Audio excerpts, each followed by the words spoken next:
Hey, what's up, YouTube family? It's your favorite black guy from Nebraska. And yes, there's plenty, and when I mean plenty, I'm talking about plenty of black people here in the great state of Nebraska. Now, today's content, I made some content about this before in my early videos, but a lot of you guys haven't seen it. So going off of these two books, right? The FBI warned Tupac Shakur and black leaders. I know the book is dirty, but it's still readable. Also, drugs as weapons against us. The CIA's murderous targeting of SDS, Panthers, Hendrix, Lyndon Cobain, Tupac, and other activists. A lot of you guys want to know what happened to Tupac Shakur. A lot of you guys are under the belief that he was murdered by Orlando Anderson. Okay. A lot of you guys are taking the information, you're receiving the information from the same people who assisted in Tupac's assassination or the cover-up of his assassination. You're taking it and you're believing it as true, or taking it as Bible and believing, okay, this makes sense. He jumped the crib shot back, gang bang, blah, blah, that's it. Tupac's assassination was not that simple. It was very intricate. Puff Daddy had nothing to do with it. Death Row assassinated Tupac.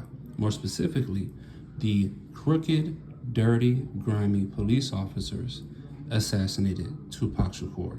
The same ones that are involved in Biggie's assassination were involved in Tupac Shakur's assassination.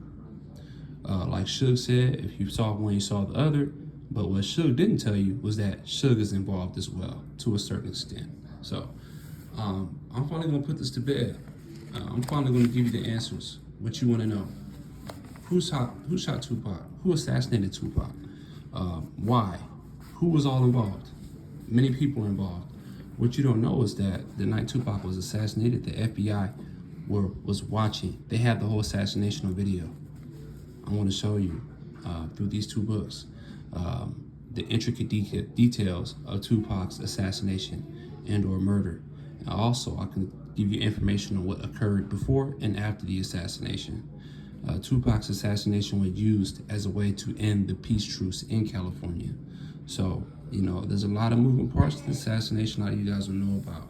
So, what I'm going to do is I'm going to go ahead and go through two books that has information on his assassination. Two books. As I'm reading, I'm also going to add information that I know of as well. And this is really a treat, man. Y'all in for a treat. You're in for a really cool treat. So, chapter 24, Death Row lines him up. FBI watches as radical Tupac's murder in Mobland. By August of 1996, Tupac Shakur appeared to have more success at divorcing himself from the effects of Death Row's coercive tactics. In interviews, Tupac talked about how he would soon leave Death Row. He settled down, moving in with his fiancée, Kadada Jones, the daughter of Vibe magazine-owning, music-producing mogul Quincy Jones. Kadada said that Tupac also found a new apartment for them to move into so they could get out of their Death Row-leased home. And she said he talked about having children. While many said Tupac's energy was lower and his mood dimmer due to his concerns about his enchainment to Death Row, he started regaining his more fun-loving side that summer of 1996. In one video, Tupac was filmed working in the studio, grabbing a Death Row employee wearing a tank top and pointed to the young guy's Chinese letters tattoo. Tupac said that the guy had Chinese letters like he's been somewhere. Shit, you ain't never even left the block. Looking right into the camera, Tupac pointed at the tattoo and added, "You know what that says? 2 egg rolls with hot sauce to go." In Tupac Shakur's last month, he also marked his return to radical politics. Tupac completed production of his last CD, Don Illuminati, The 7-Day Theory, and included one of the most explicitly radical political tracks since his first CD, besides his track Against All Odds, which, as mentioned earlier, named Haitian Jacques Agnant as working for the FBI to set up the shooting. His White Man's World included excerpts of radical activist speeches. White Man's World included excerpts from one of his own speeches, as well as one from a Malcolm X speech. In his own speech, he dedicated himself to his Panther political prisoner mentors, Mutulu Shakur, Geronimo Pratt, Sekou Odinga, and Mumia Abdul-Jamal. The Malcolm X excerpt quoted, "The masses of the people, white and black, red and yellow and brown, and vulnerable are suffering in this nation. Native Americans, blacks, and other non-white people were to be the burden bearers for the real citizens of this nation. Tupac further signaled a return to his activism in his interviews. He discussed some of his political plans, including finishing a movie script he was writing about his mother's Black Panther experience. He also planned to organize around independent electoral politics and to open community centers, and which I think that was one of the major reasons why he was assassinated. By this time, Tupac defied continued intelligence attempts to keep rappers in conflict, saying he wanted to reunify East and West Coast rappers. Tupac said that this W hand signs didn't stand for the West anymore, but for war on behalf of a united Black America. He also talked about politicizing various ethnic groups, reading Mao Zedong, and returning to his family's political work, which, once having left Death Row, he could do again with his revolutionary mentors and New African People's Organization. By his 25th birthday in June 26, Tupac Shakur had reached megastardom. Tupac's first Death Row release, All Eyes on Me, debuted in January of '96 as a chart-topping double CD with 10 million in sales, the second highest first-week sales ever at that time, only topped by the Beatles in '95. It has sold 7 million units by August. Think about it, 7 million units by August, when it was released in February 13th of 1996. And I'm talking about All Eyes on Me. Tupac's percentage of profit was soon massively increased by producing his own CDs, as he had imminent exit plans from Death Row Records. He had started his own record and film production company headed by imprisoned ex-Bronx Panther leader Sekou Odinga's wife, Yasmin Fula. By that summer, Tupac argued with Knight about the advance money his contract promised, almost to the point of getting into a fist fight. At the end of August, Tupac finished the CD he claimed should have completed his 3-CD contract and fired his contracted lawyer, Death Row co-owner David Kenner, in which I believe David Kenner was the real owner of Death Row Records, and Suge Knight was just the face. 10 days after Tupac fired David Kenner, concretely signaling his Death Row departure, he was scheduled to attend a Mike Tyson boxing match with Suge Knight in Vegas. Tupac tried to back out of the attending, even though he usually congratulated his fan and friend Tyson just after the matches. Tupac was very wary of this event's timing and locale. Death Row employees said that Kenner's connection with the New York Mafia family was common knowledge, as was the New York Mafia's gambling-based development of Vegas. U.S. intelligence had a history of collaborating with Mafia in various operations. A researcher got family members of one Albert Carone to provide statements in official documents showing how Carone has straddled the Mafia, the U.S. military as a colonel, and New York police. Among other instances, Martin Luther King's family trial lawyer William Pepper provided 2 examples of such corroborative work, each backed by press reports from BBC. Pepper explained how Mafia work against MLK provided the CIA with an officially deniable local contract in assassination operation that was ostensibly carried out exclusively by organized crime. Death Row had many links to Mafia figures, who in turn had links to U.S. intelligence agencies. Several researchers mentioned Death Row's links to the Genovese Mafia family, the Mafia family with the longest history of U.S. intelligence work. Okay, that's important to know. Death Row attorney Oscar Goodman acted as the consigliere for the Mafia, keeping members jail-free for years. Goodman was elected mayor of Las Vegas by the end of the 90s. Okay, that's very important as well. Goodman's partner, Death Row attorney Dave Chesnoff, was a former assistant attorney. CIA documents also detail how the intelligence agency contracted Las Vegas businessman Johnny Roselli, who was a high-ranking member of the syndicate, to orchestrate Cuban leader Fidel Castro's assassination. Despite his worries about Vegas as a setup, Tupac decided to attend the Tyson fight with Knight on September 7, 1996. Tupac finally decided to go, partly due to a benefit concert that he was scheduled to take part in later that night in Vegas. The benefit show stemmed from a summer trial in Las Vegas for weed possession that an elderly white judge had presided over. After reading a report on Tupac's life, the judge had called him a remarkable and sentenced him to do the benefit concert, shocking an LA district attorney who tried to get Tupac's bail revoked. Now, I think that that was a setup. I think that that judge knew exactly what was going to occur in Vegas. That weekend, Death Row made several changes to leave Tupac virtually unprotected for the first time. So this is Death Row doing this, not Puffy, not Biggie, not anybody else, not Orlando Anderson. This is Death Row doing this. A day before Tyson's boxing match, Death Row fired one of Tupac's main bodyguards, Kevin Hackey. The reasons given for this vary, but Hackey reportedly had been encouraging Tupac to move to Atlanta. Suge Knight and Reggie Wright found out about this and fired Hackey.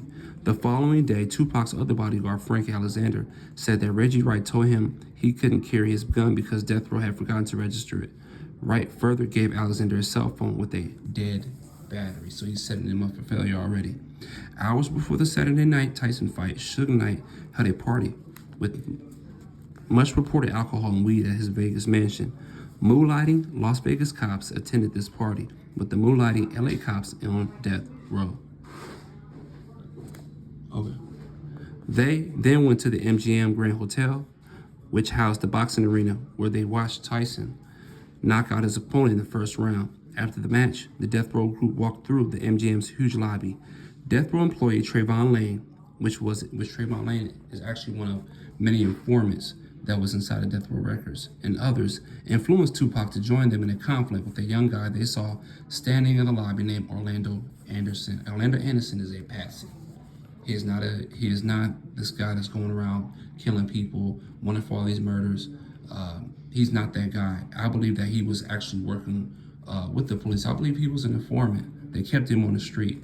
Although they knew he was doing all these things, he stayed on the street. So that to me tells you that he was an informant. He definitely had a relationship with many Compton police officers. The Death Row employees convinced Tupac that Anderson had previously been with several Crips who attacked them, which was fake. That whole mall situation with Trayvon Lane never even happened. That Tupac may have drank or smoked at the parties was the fact that two Crips had once punched him for no reason, may have helped the Death Row group get Tupac to join in this beating. Tupac also was less than a year removed from his 10 months of imprisonment. The group briefly attacked Anderson in the hotel lobby, then left, unstopped by the many guards and police who immediately came to the scene.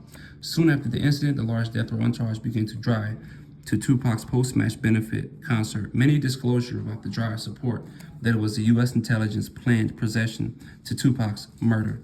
Knight convinced Tupac to drive with him rather than taking the Hummer Tupac had originally planned to drive. Listen to that.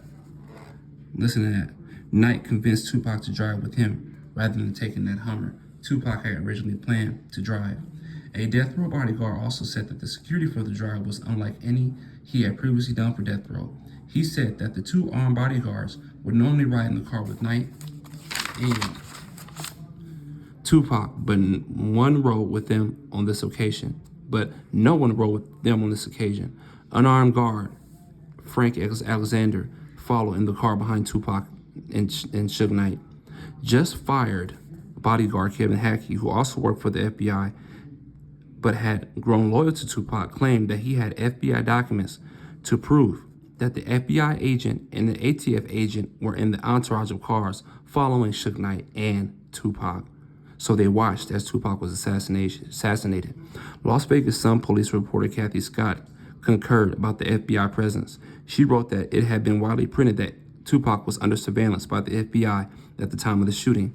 Many reports also placed Death Row's Los Angeles police officers, such as Richard McCauley, accompanying other Death Row security in Vegas. Tupac sat in the passenger seat at night, as Knight, followed by the Death Row entourage, stopped at a light by a crowded sidewalk in front of the Maximum Hotel just off the Strip. With a Death Row car in front of them and behind them, Death Row employee Trayvon Lane pulled up to the left of Knight and Tupac, but a little ahead of them. A car full of women stopped just behind Lane's car. The women grabbed Tupac's attention by calling out to him. Just then, a white Cadillac stopped to Tupac's right, partly ahead of him, and one or two gunmen from the car fired over 13 rounds. Police officers are trained to empty the clip. So it's just interesting that they fired 13 rounds. 4 bullets hit Tupac, including 2 in the chest.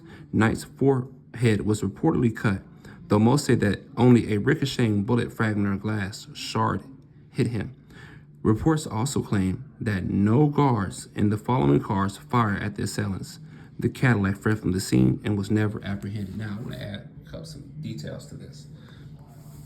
There's a report by Las Vegas that says that there was a white Cadillac coming out of the entourage of people that left Suge Knight's home before driving on the strip to the club, and that white Cadillac was occupied by 4 Negro male associates. Okay, the white Cadillac was a part of the entourage. Okay, that's what we come to understand and know. Who was in the Cadillac? I believe it was Kevin Gaines shooting. I believe that David Mack was driving. I believe that Rafael Perez was sitting passenger, and I believe that Nino Durden was sitting next to Kevin Gaines. Kevin Gaines is left-handed. Also, Kevin Gaines was in the army, and he also was a very good shot. David Mack had information or had experience putting holes into cars. Okay, this is information that I know on the top of my head. So that white Cadillac was a part of the entourage. There was no random white Cadillac. That white Cadillac had been with Death Row Records the whole time. The females that were in the entourage, the females stayed at the same hotel that all Death Row people just so happened to stay at. So the females, they were put there for a reason. Suge Knight, when somebody's shooting at you, how come Suge Knight didn't accelerate? Also, if there was a hospital right down the road of where they were at, how come Suge Knight drove on the median, turned around, and went the opposite way of where the hospital was? You can't tell me Suge Knight was not involved in this. He may have been a low man on the totem pole, but Suge Knight was extremely involved. Like I said, the FBI watched as Tupac was assassinated. They did nothing. They didn't interfere. They also watched as Biggie Smalls was assassinated as well. They have all these things on camera. There's an interview out by Frank Alexander. Okay, this is right before he committed suicide, or I believe he was murdered. In this video, in this interview, Frank Alexander, the bodyguard of Tupac, he tells people about a FBI document that was released in 2013. The FBI did I guess they investigated themselves, and they came up with the fact that Suge Knight and Reggie Wright both took out hits on both of their artists. Okay, this is what Frank Alexander is saying, and just so happened maybe 1 or 2 weeks later, he's dead. So there's a report out there that came out in 2013 in which FBI, they closed the case federally on Tupac's assassination and Biggie's assassination, and they found that Suge Knight and Reggie Wright both took hits out on both artists. So that's just a little information that I want to give to you guys. There's a lot more. Tupac took out called an audit on death row because he wanted to know where his money was. So when you call an audit on death row, that means that you're inviting the feds in on all of your business. Death Row Records was trafficking guns, drugs. They were killing people. Okay, Death Row Records was a crime entity. Okay, full of police officers and crooked gang members. Okay, and don't let anybody tell you that Suge Knight was involved, because Suge Knight was definitely involved, with David Kenner, the lawyer, being the ringleader. So that's just some random information that I want to give to you guys.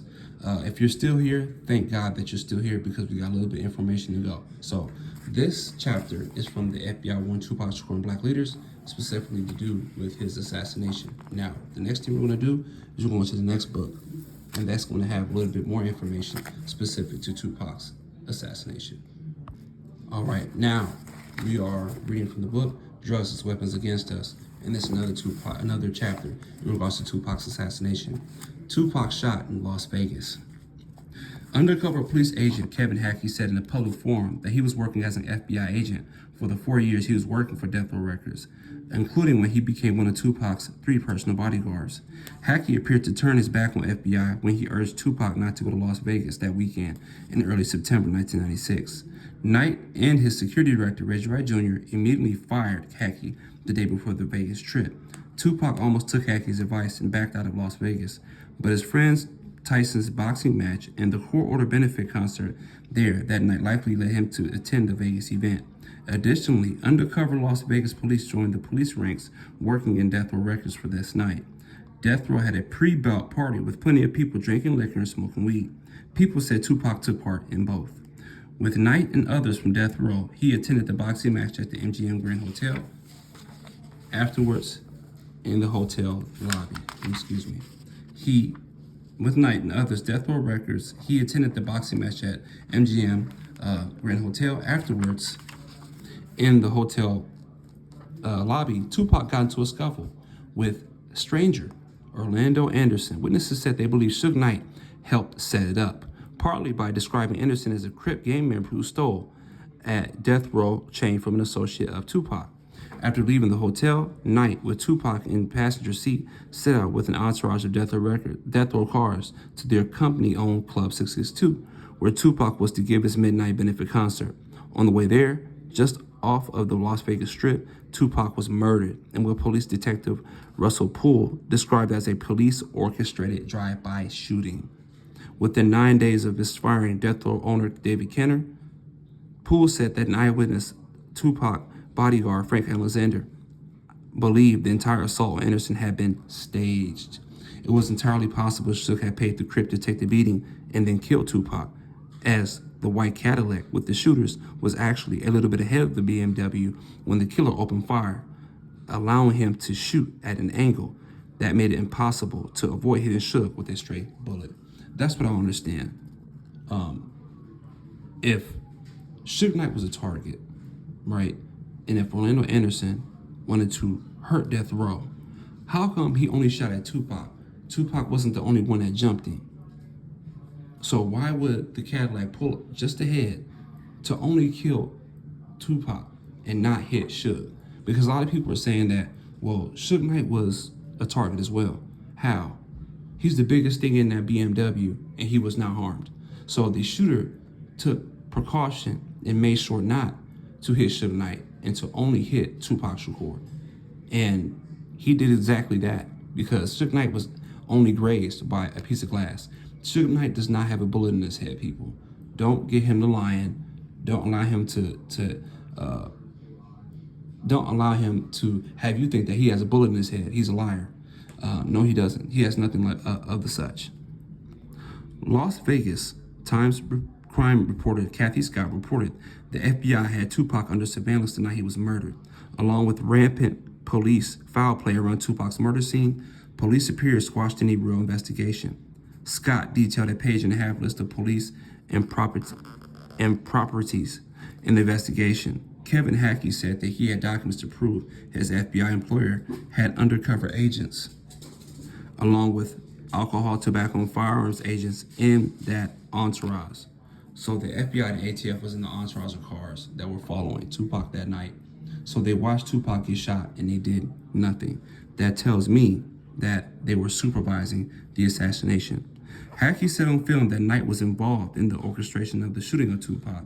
LAP detective Russell Poole said he was shocked when Las Vegas police showed him a closet full of evidence regarding Tupac's murder case, and their superiors told them not to investigate. While Tupac Shakur fought for his life in the Las Vegas hospital, Death Row spread the word that Crips had shot Tupac, which is false. Crips didn't shoot Tupac. Death Row also distributed guns to gang members in LA. Fatal shootings began, ending the Blood Crips peace truce. Suge Knight talked to both the police and the FBI during this time. After many gang members were killed, activists spread the word that it wasn't the Crips who shot Tupac. The violence stopped just after Tupac died on September 13, 1996. Police lied in saying there was no forthcoming witnesses among the hundreds of people outside the Maxim Hotel on the busy heavyweight title fight night. Comedian Chris Rock will later mock U.S. intelligence as Tupac was killed just off the strip during a Mike Tyson fight, and they said there were no witnesses. More people watched Tupac get shot than watched the last episode of Seinfeld, The Government Hates Rappers. Two of Tupac's backup rappers, one of them was the Yafufula, told police they thought they could identify the shooter. Police failed to follow up with either of them. The night of the next Tyson fight on November 10th, 1996, someone put 2 bullets in Fula's head, Yafufula. Now, Yafufula was the taller, fair-skinned gentleman, and he said that he could identify the driver, but he also supposedly said that he could identify the shooter as well. Now, I believe it's interesting that the next night of a Tyson fight, which was November 10th, Yafufula was assassinated. This is the best witness to Tupac's assassination, and he died a little under 2 months after Tupac. Police pretended Fula's murder had no relation to Tupac. Time magazine called it drug-related, but Fula had no prior criminal record, and even the FBI somehow released an unredacted document stating that Fula was killed, mob-style, executed from point-blank range. The murder was done professionally. Many others linked to Tupac also died around this time. Tupac's former business manager, ex-Panther Watani Tayahimba, said that as National Security Director of the new African People's Organization, he had to distance himself from Tupac after he signed with Death Row so as to not put the group in jeopardy. Tayahimba added that his oldest son, Yaki Sizwe, had followed Tupac to keep working with him after he signed to Death Row Records. Yaki Sizwe also turned up dead around the time of Tupac's murder. This left 3 former Black Panthers with the loss of a child. After Tupac's death, the leading theories put forth by mainstream media included the idea that Tupac was killed as part of an East Coast versus West Coast rap war. In that scenario, writers said that Biggie Smalls and his producer Sean Puffy Combs played a part in Tupac's murders. Writers presented these theories with little to no evidence. Detective Russell Poole, the co-lead investigator of the murder of rap star Biggie Smalls, had to resign from the Los Angeles Police Force and hold a press conference to get his investigative information out. Poole stated, "Nights people killed Tupac." Listen, Russell Poole stated, "Nights people killed Tupac," and that Biggie and Tupac's murder was well orchestrated, well planned out, radios being used. Experienced police officers knew exactly what to do. Poole also substantiated Kevin Hackey as a main source of information, and his information was worthy of follow-up. But I was ordered not to go any further. Hackey believed Death Row killed Biggie to throw the attention off Death Row for killing Tupac, make it look like the East-West rivalry, make it look like Bad Boy Records, which wasn't remotely the case. The murders of Tupac and Biggie remained in the news for years. Journalists identified New York FBI and ATF agents taking pictures of Biggie just before his murder. This included FBI agent Holden, who simultaneously worked as a New York police detective and monitored a later trial of Sean Puffy Combs. Biggie's mother used this and much more evidence to pursue a lawsuit against the LAPD for her son's murder. Despite initial success with the suit, including a $1.1 million award for legal fees, a judge ultimately dismissed the case. So, a lot of information, I know. If there's anything you have, any question that you have about the assassination, I'm very well versed on the assassination of Tupac Shakur and Biggie Smalls as well. But the information here is undeniable. It's great information. I hope you found out information that you didn't know before, because that's what I'm here for. I'm here to fill in the blanks. And everything that you need to know about Tupac Shakur assassination, you just found out. I just told you. Also, I would like to say that Kevin Hackey, the security guard that was later to be found out an FBI agent, was also selling guns inside of Death Row Records. That's one thing you guys don't know. Kevin Hackey was selling guns inside of Death Row Records, and one of the guns that Kevin Hackey sold to, I believe it was Fatal. He sold Fatal a gun. That gun was used in Tupac Shakur's assassination. Because what the feds will do is they'll sell you a gun, and then they have that gun. They know all the information about that gun. It's called a ghost gun. They'll sell you a gun, and then they'll look for that gun's ammunition, to be used in murders or crime. And then they're able to, you know, match that gun to what they have, and they'll be able to put together a case. So Kevin Hackey sold Fatal a gun, and Fatal ended up getting caught with that gun in the House of Blues. And that gun ended up going to Phoenix and a couple other places. But eventually, that gun came back to Death Row Records, and it was used in Tupac Shakur's assassination. That's something else that a lot of you guys don't know. So I hope you guys enjoyed the information. If you have any questions, let me know in the comment section. Please like, share, and subscribe. It's your favorite black guy from Nebraska. It's just plenty of black people in Nebraska. I'm out. Peace.